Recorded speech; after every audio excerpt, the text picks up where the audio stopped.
नमस्कार, मी विजय साळवे आणि तुम्ही पाहताय एबीपी माझाचा विधानसभा निवडणूक स्पेशल कार्यक्रम किस्से प्रचाराचे। मंडळी, रिपोर्टर असणार आहेत माझाचे आणि ते सांगणार आहेत तुम्हाला किस्से प्रचाराचे। महाराष्ट्राच्या तख्तासाठी सुरू असलेल्या आजवरच्या संघर्षाचा किंबहुना या संघर्षाच्या निकालासाठी उरलेत आता अवघे 15 तास। त्यामुळे क्षणाक्षणाला तुमची उत्कंठा वाढते, पण हे कदाचित कार्यकर्त्यांचं आणि उमेदवारांचं असेल। पण आपण तर मंडळी गेल्या महिन्याभरापासून याच संघर्षाचे अगदी साक्षीदार झालेलो आहोत। त्या पलीकडे जाऊन मी सांगेन की गेल्या 32 दिवसांमध्ये ग्राउंड झिरोवर त्या राजकीय कार्यकर्त्यांपेक्षा काकणभर जास्तच आम्हा प्रत्येक टेलिव्हिजन वाहिन्यांच्या रिपोर्टरनं काम केलंय। दिवस रात्र प्रचाराची अपडेट ही तुमच्यापर्यंत पोहोचवली आहे। मंडळी, माझाच्या प्रतिनिधींनी कव्हर केलेल्या अपडेट्स आपण पाहिल्यात, पण अनेक अशा घडामोडी आहेत ना ज्या महिन्याभरात आपल्यापर्यंत आलेल्याच नाही आहेत। अनेक असे किस्से आहेत ज्याची चर्चा ही फक्त राजकीय वर्तुळातच झाली आहे। पण आज किस्से प्रचाराचे रिपोर्टर्स माझाचे या कार्यक्रमाच्या निमित्तानं तेच किस्से आम्ही तुमच्या समोर आणणार आहोत आणि त्याच गमती जमती आम्ही तुमच्या सोबत शेअर करणार आहोत। सुरुवात करूया किस्से प्रचाराचे रिपोर्टर माझाचे।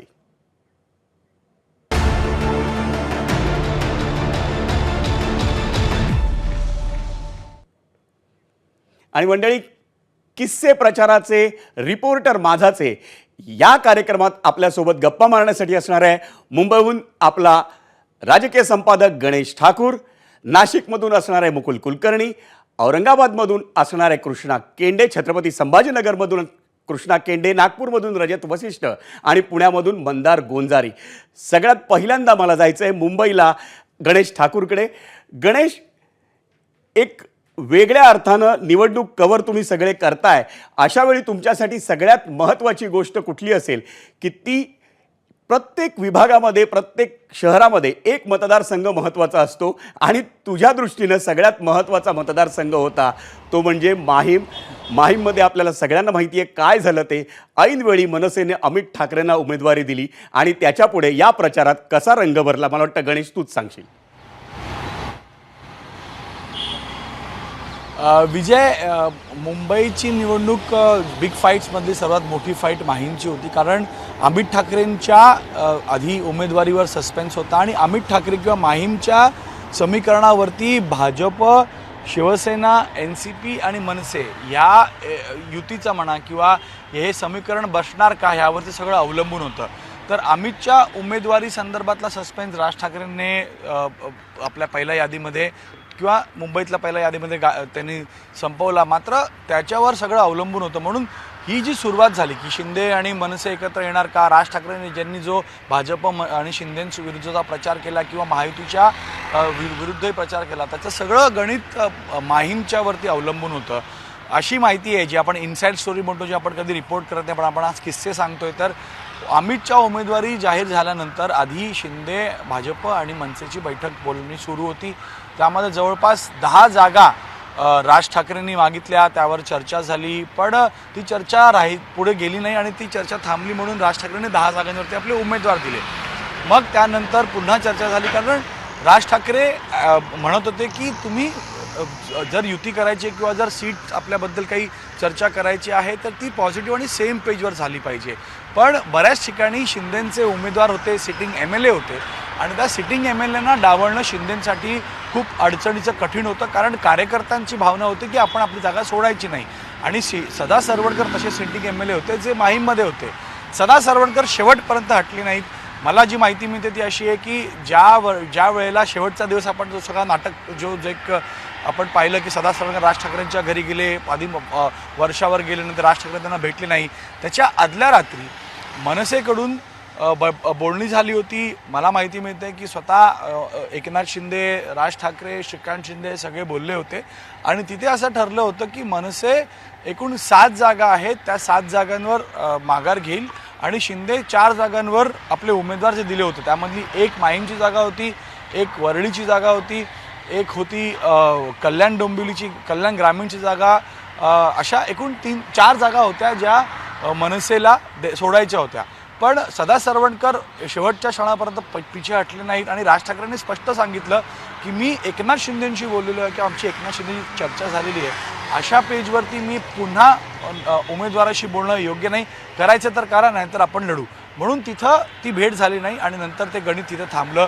म्हणून शेवटच्या दिवसापर्यंत किंवा काही तास फॉर्म माघार घेण्याच्या काही तासा आधीपर्यंत रात्रभर ही खलबत्त होती, चर्चा सुरू होती मनसे आणि शिवसेनेमध्ये, पण ती कुठे एक पेजवर गेली नाही आणि म्हणून ते होऊ शकलं नाही. आणि अमित लढला, आता सदा सरवणकर लढतात आणि महेश सावंत आहे, म्हणून ती तिरंगी लढत झाली.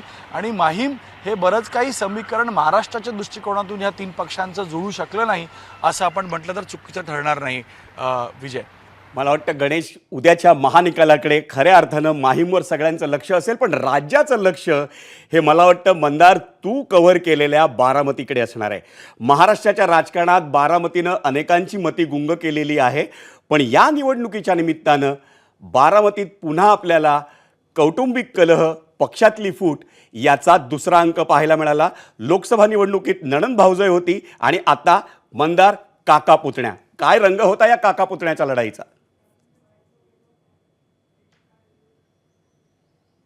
सुरुवात आपण करायची झाली तर लोकसभा निवडणुकीमध्ये सुप्रिया सुळेंना या विधानसभा मतदारसंघातून 48,000चं मताधिक्य होतं आणि सुरुवातीला अजित पवारांसाठी हेच मोठं आव्हान होतं, हे मताधिक्य पार करून पुढे जाणं.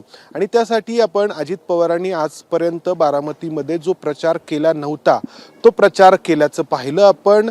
अजित पवार राज्याच्या वेगवेगळ्या भागांमध्ये त्यांच्या पक्षांच्या उमेदवारांसाठी सभा घेताना पाहत होतो, मात्र त्याआधी ते दररोज म्हटलं तरी अतिशयोक्ती होणार नाही, बारामतीमध्ये जायचे, अगदी काही गावांना छोट्या छोट्या भेट द्यायची आणि त्यानंतर हेलिकॉप्टरनी तिकडे जायचे जिथं त्यांना त्यांच्या पक्षाच्या उमेदवारांसाठी सभा घ्यायच्या आहेत. अगदी घरोघरी जाऊन अजित पवारांच्या कुटुंबियांकडून म्हणजे सुनेत्रा पवार असतील किंवा जय पवार असतील यांच्याकडून प्रचार करण्यात आला. दुसऱ्या बाजूकडून जे युगेंद्र पवार आहेत आणि त्यांच्या आईवडिलांकडून देखील अगदी बारामतीच्या घरोघरी जाऊन प्रचार करण्यात आला.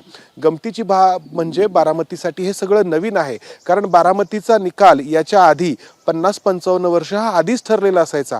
कोणीही पवार उभे राहोत, त्यांच्यासमोर कोणताही उमेदवार असो, बारामतीकरांनी त्यांचा निकाल आधीच घेतलेला असायचा. यावेळी मात्र ही निवडणूक वेगळी होती.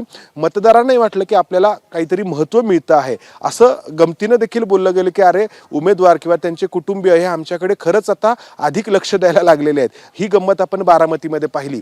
दुसरी गंमत आपण कोल्हापूर जिल्ह्यामधल्या कोल्हापूर दक्षिणमध्ये पाहिली, ज्या ठिकाणी काँग्रेस पक्षाकडून आधी राजेश लाटकर यांना उमेदवारी देण्यात आली होती. मात्र लोकसभेला या कोल्हापूरमधून छत्रपती शाहूराजे काँग्रेसकडून निवडून आले आणि अवघे 10 सेकंद तुला थांबवतोय. 10 सेकंदानंतर आपण पुन्हा भेटूया आणि पुन्हा किस्सा ऐकूया.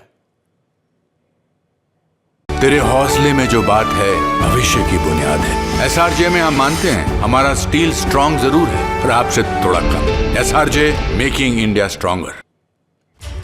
आणि आपण पाहतोय किस्से प्रचाराचे रिपोर्टर माझाचे आणि आपल्यासोबत बोलत होता मंदार गुंजारी पुण्यामधून आणि तो किस्सा सांगत होता कोल्हापूर दक्षिण मधला. मंदार,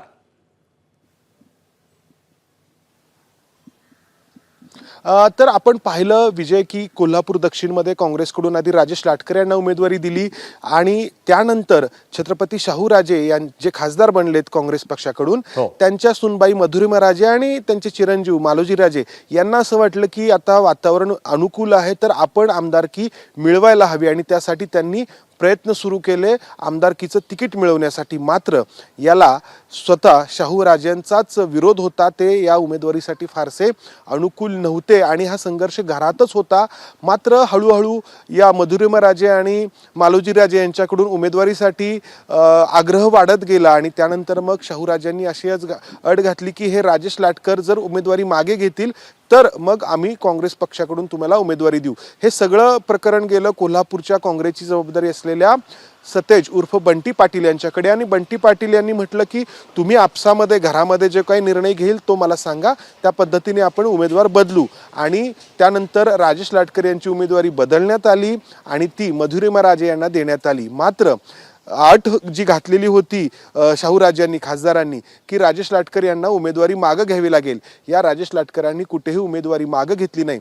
गंमत अशी झाली की हे शाहू महाराज राजेश लाटकर यांच्या घरी गेले आणि त्यांनी म्हटलं की तुम्ही उमेदवारी मागे घ्याल का, तर त्यांनी नकार दिल्यानंतर शाहूराजे म्हटले की मग मी माझ्या सुनबाईला उमेदवारी मागे घ्यायला लावतो. आणि आपण पाहिलं दुसऱ्या दिवशी अगदी काही मिनिटे उमेदवारी मागे घेण्यासाठी उरलेली असताना मधुरिमा राजे यांनी उमेदवारी मागे घेतली आणि त्यामुळं सतेज पाटील यांचा भडका उडालेला आपण सगळ्यांनी पाहिलं. आणि त्यानंतर काँग्रेसवरती अशी वेळ आली की पुन्हा राजेश लाटकर यांना पुरस्कृत म्हणून पाठिंबा द्यावा लागला.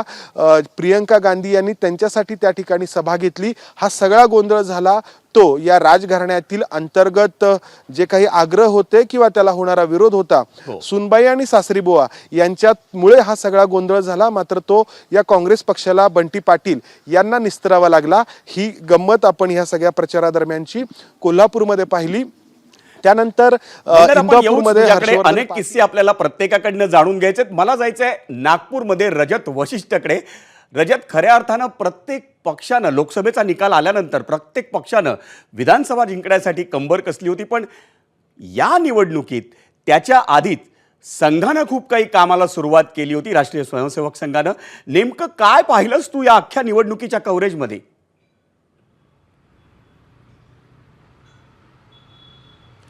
नक्कीच विजय सर, लोकसभेचा जेव्हा निकाल आला तेव्हा भाजपला विदर्भातील 10 पैकी फक्त 3 जागांवरच महायुतीला किंवा भाजपला यश मिळालेलं होतं आणि महाविकास आघाडीची जोरदार सरशी जी आहे ती विदर्भात झालेली होती. त्यामुळे विधानसभा निवडणुकांच्या अनुषंगाने एक मोठं अलार्म जो आहे तो भाजपच्या समोर वाजलेला होता. आणि त्याच्यानंतरच कुठंतरी राष्ट्रीय स्वयंसेवक संघ जो एक मातृसंघटनेच्या स्वरूपामध्ये संघ परिवारामध्ये काम करतं, त्यांनी काही सूत्र जे आहेत ते आपल्या हातात घेतल्या. सुरुवातीच्या जेव्हा अगदी लोकसभेचा निकाल आला त्याच्यानंतर जून महिन्यामध्ये, जुलै महिन्यामध्ये समन्वयाच्या अनेक बैठका ज्या आहेत ते भाजप आणि संघ परिवारातील वेगवेगळ्या संघटना आहेत त्यांच्यामध्ये झाल्या. आणि त्याच्यातून संघ परिवारातील वेगवेगळ्या ज्या संघटना आहेत त्यांना भाजप संदर्भात काय नाराजी आहे ती उघडपणे समोर आली. गेल्या 5 वर्षाच्या राजकारणामध्ये भाजपला महाराष्ट्रामध्ये का असे काही निर्णय जे आहेत ते करावे लागले, अगदी राष्ट्रवादी काँग्रेस आणि अजित पवारांना सोबत का घ्यावं लागलं, हे सर्व स्पष्टीकरण भाजपला राजकीय दृष्टिकोनातून संघ परिवारासमोर ठेवावं लागलं. आणि त्याच्यानंतर समन्वयाचे जे तार आहेत ते हळूहळू जुळत गेले. आणि गेल्या 2-3 महिन्यामध्ये संघ परिवारामध्ये खूप साऱ्या संघटना आणि समाजातील प्रत्येक क्षेत्रामध्ये काम करणाऱ्या संघटना आहे त्यांनी वेगवेगळ्या क्षेत्रामध्ये जाऊन काम केलेलं आहे. वनवासी कल्याण आश्रमने आदिवासी क्षेत्रामध्ये काम केलेलं आहे. राष्ट्रसेविका समितीच्या कार्यकर्त्यांनी मोठ्या प्रमाणावर महिलांमध्ये जाऊन काम केलं. लाडकी बहीण योजना जर सरकारची असली तरी त्याच्या संदर्भात समाजापर्यंत वास्तव जे घेऊन जाण्याचं काम आहे ते कुठेतरी पडद्याच्या मागून अनेक महिला कार्यकर्त्यांनी आणि राष्ट्रसेविका समितीने केलेलं आहे. तरुणांमध्ये ABVPने जाऊन काम केलेलं आहे. त्यामुळे अशा विविध संघटनांच्या माध्यमातून सरकारचे कामं जे आहेत अगदी घरोघरी पोहोचवण्याचं काम झालेलं आहे.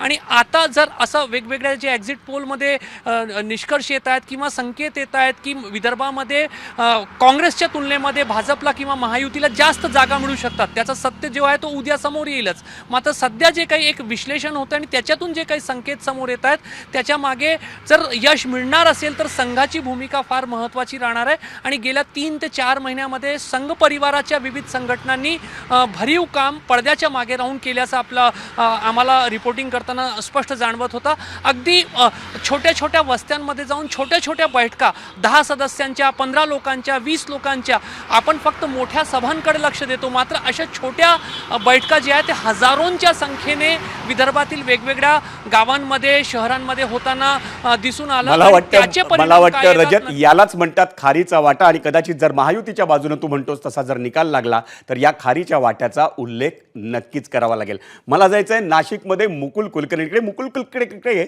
जबाबदारी ही प्रामुख्यानं उत्तर महाराष्ट्राची होती. आणि मुकुल, एक फार पूर्वी पिक्चर येऊन गेला, अल्बर्ट पिंटो को गुस्सा क्यों आता है. तुझ्याकडे जर पाहिलं तर नांदगाव नावाचा जो मतदारसंघ आहे त्या मतदारसंघात सुहास कांदे को गुस्सा क्यों आता है असा प्रश्न मला तुला विचारावासा वाटतो. आणि कांदेना जेव्हा राग येतो तेव्हा कांदे एवढी मोठी धमकी देतात.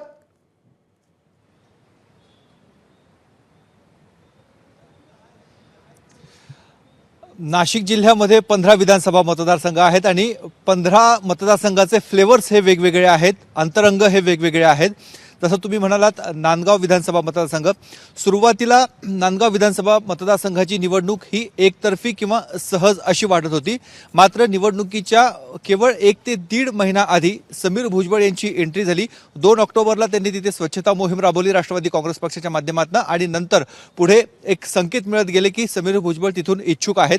त्यानंतर त्यांनी आपल्या पदाचा मुंबई अध्यक्षपदाचा राजीनामा दिला राष्ट्रवादी काँग्रेस पक्षाच्या आणि त्यांनी सक्रियपणे आपला उमेदवारी अर्ज भरला. सुरुवातीपासूनच भयमुक्त नांदगाव करण्याचा त्यांनी एक अजेंडा राबवलेला होता समीर भुजबळनी आणि काही प्रमाणामध्ये ते जे जाळे टाकत होते त्या जाळ्यामध्ये कुठे ना कुठे सुहास कांदे हे अडकत गेले. त्यानंतर सुहास कांदे यांनी संयमाची भूमिका घेतलेली होती, कुठल्याही वक्तव्य त्यांनी केलेलं नव्हतं. दोघांकडनंही आपापल्या पद्धतीने प्रचार यंत्रणा राबवली जात होती. मात्र जो आता आपण म्हटलं 2 दिवसापूर्वी मतदानाच्या दिवशी जो काही प्रकार घडलेला होता, सुहास कांदे यांचे मतदार होते जे राज्याच्या कानाकोपऱ्यामधनं त्यांनी नांदगावपर्यंत आणण्याची त्यांच्या समर्थकांच्या माध्यमातून म्हणा किंवा जे कामगार होते त्यांच्या माध्यमातून ती यंत्रणा राबवण्यात आलेली होती. ते मतदानासाठी आले. मात्र समीर भुजबळ यांनी त्याच्यावर आक्षेप घेतलेला होता. त्यांचं म्हणणं होतं की यांना इथे डांबून ठेवण्यात आलेलं आहे म्हणून 2 उमेदवार समोरासमोर आले आणि दोघांमध्ये देखील एकमेकांवर धावून जाणं, एकमेकांना धमक्या देणं, इशारा देणं हा संपूर्ण प्रकार संपूर्ण राज्याने बघितला. आणि त्या दिवशी जर कुठे वादाला सुरुवात झाली असेल तर ती नाशिकच्या नांदगाव विधानसभा मतदारसंघामध्ये झालेली होती.